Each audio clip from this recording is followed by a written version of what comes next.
Hello po, magandang araw. Ako po si Ken Tabangay, taga dito sa Batangas City at ito po ang aking kasama. Hello po, ako naman po si Danica Behelio. Kami po ang owner ng Dunkin Food House.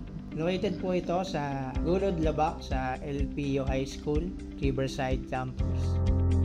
Ano ang naging inspirasyon at motibasyon nyo para magsimula ng negosyo at ano ang naging tulong nito sa ating komunidad? Nag-start yung negosyo namin ni Ken after ng pandemic. Naisip namin ano pa bang pwedeng pagkakitaan kasi syempre yung pandemic kasi nagkaroon tayo ng realizations. Sa isang snap pala pwede palang magbago yung ikot ng Lahat pwedeng mawala ng trabaho. Yun, so naisip namin na mag-open kami ng another negosyo, additional income bukod sa aming trabaho. And nag-start kami kasi may pinsan si Ken na May pinsan ako na nag-work dun sa Mayor's Catering na nag-handle dun sa canteen ng LPU. Yun, nag-attempt kaming makapasok doon. kasi in-offer niya sa'yo na Oo, na may pinsan, bakante na kung gusto niyo mag-open ng tindahan. So yun. since open naman nga kami na talaga naghahanap din kami ng additional income. So kaya Meron kami ng opportunity na makapag-open ng makapasok business. makapasok din sa Lyceum dun sa Riverside Campus. Bale, noong 2021 yun, nagpasa kami ng mga requirements, ganyan, and then nag-isip kami kung ano-ano pwedeng i-put up na Pagkain. yun. Naisip namin pagkain since canteen nga siya, school, madaming mga bata. So, ang tinitinda namin dun ngayon ay fries, siomai, Fruit shake. so, bali kami ay since 2021, so 4 years na kami nasa Lyceum. Ano ang pinakamalaking hamon na hinarap ninyo bilang isang maliit na negosyante at paano ninyo ito nalampasan? Pinakamalaking hamon siguro yung oras. Yung time namin. Kasi parehas kaming empleyado. May trabaho kami ng 8 to 5. Nung una pa lang, parang hindi pa kami masyadong sanay. Yung routine namin, parang sobrang naninibago pa kami. Naninibago pa kasi nangangapa pa yung kung paano Kaya yung pagsusupply ng mga gamit. Kaya after mga work stocks. ng 5, kailangan namin pumunta ng palengke, mamili ng mga kailangan para ititinda ulit bukas. Kaya Yun, tapos yung nung sobrang- umpisa, since yung ref natin, yung pag-i-stock ng price, medyo maliit pa siya. So parang every 2 days, mamimili si Ken ng mga fries, ng mga kailangan, gamit, mga siomai, ganyan.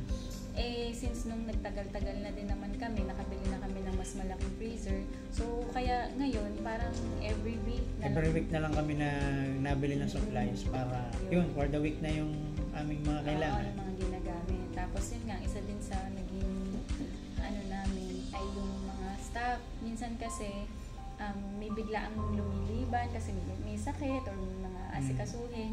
So, isa din yun kasi sinong ipapalit namin? Minsan, mapipilitan na mag-half day isa sa amin. Ganyan. Paano mo pinagkakaiba ang iyong mga produkto o serbisyo mula sa mga kakompetensya sa iyong larangan? At ano ang mga estratehiya ang ginagamit mo upang makuha at mapanatili ang mga customer? Bali dun sa amin kasi sa canteen, totally wala naman talagang competition na nangyayari. Dahil ang hindi dapat pare-parehas yung tinda. May kanya-kanya product. So ang ginawa na lang namin para maging mas okay yung siguro sa flavor namin mga fries. Tapos nanonood din kasi talaga kami ng YouTube. Ano ba yung mga patok ngayon, ganyan. Patok sa bata. Tapos, syempre, pag umpisa, titingnan muna namin kasi hindi naman yung pag tininda namin itong mga product na ito, patok nga talaga siya sa mga estudyante. So, kapag yung may mga pumapatok, sige, tuloy lang. Pero kapag yung may mga times na yung mga pagkain ay hindi medyo mababang benta, papalitan namin. So, titingnan namin ano ba yung mas mag-iisip kami ano ba yung mas mabentang product ngayon sa mga bata. Tapos experience namin dun sa mga bago namin tinitinda, siguro mga 1 week siyang malakas, then after noon nahina na ulit. Kaya yun, kailangan talaga mag-isip ng mga panibago. Yun, medyo mahirap. Pero since dun sa Lyceum, parang talagang pinaka-pumutok na product namin ay fries. Yun talaga yung yun ang common sa bata. Favorite talaga siya ng mga bata.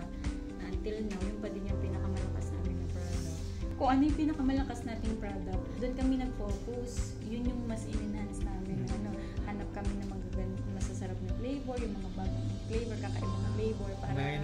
chili barbecue, Oo, ganun. yun. Tapos isa din sa naging strategy namin para maging maayos yung aming serbisyo sa pagtitinda sa mga bata ay naghanap kami ng maayos na supplier ng mga products namin. Kung ano may mga supplier kasi na hindi okay yung product nila, na pipili ka din talaga dun sa ang daming mga supplier sa market. Kailangan mo talaga mamili dun kung alin yung talagang quality yung ibinebenta.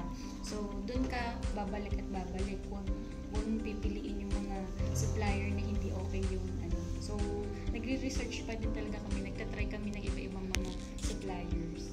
Para Saka bukod dun naghanap din kami ng mga medyo tama lang ang presyo, hindi overpriced na Oo, kasi product. may effect din yung presyo ng aming supplier dun sa presyo na ibibigay namin sa mga bata. Yun, binabalanse din namin.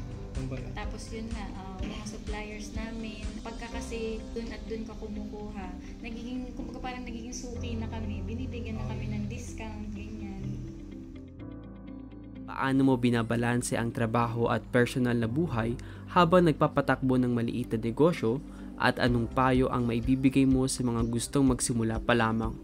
Siguro, may hati kami ng responsibility ni Ken. Ako, financial, yan. Magre-record ng aming mga daily sales, daily expenses, yan. Ako ang in charge doon. Kung kumikita ba kami sa product na ito, or kailangan ba namin magtaas ng presyo. Si Ken naman, Stocks, yung mga pagbili ng mga kailangan. sa mga suppliers. Yun, akong kausap lahat ng mga supplier. Kung may kulang pa ba, o magkano na ngayon ang mga bentahan ng ganito, ganyan. Yung pagdi-deliver ng stocks, halimbawa, may nag-chat may magsasabi sa staff namin na, bukas, wala na tayong price, kulang na, ganito na lang. Yun, si Ken yung tatawag agad din sa mga suppliers. Siya na din ang kukontak dun sa mga magdi-deliver na tricycle na ganyan. So, more on sa supplies, is inventories, si Ken ang in charge doon. Yun, tapos din, mahalagang factor din kasi yung mga staff mo ay mapapagkatiwalaan. Mapapagkatiwalaan. Kaya parang pagka yung sinasabi nila na ganitong malaki yung kanilang sales, Nire-reward na namin sila. Libre namin ng Jollibee, gano'n. Nagot bibilhan namin sa ng lunch food nila. namin. Payo siguro na mabibigay namin sa mga nagbabalak din na mag-open ng mga small na negosyo is kailangan yung puso mo na magtinda or mag-serve sa mga tao ay nandyan. Kailangan talaga ay Bukal sa kalooban mo, yung ginagawa mo. yung hindi ka mapapagod. Talagang ikaw ay porsigido ka talaga sa gagawin mo at gusto mo talaga yung gagawin mo. Kasi kapag hindi mo gusto yung ginagawa mo, parang ka yun. Tsaka mawawalan ka ng motivasyon kasi Motivasyon. hindi hindi palaging malakas. mga times na matumal, tapos biglang magka-cancel ng klase, wala pa ng Yun ang pasok. mahirap. Yun, so Tuloy lang yun. huwag kang panghihinaan ng loob.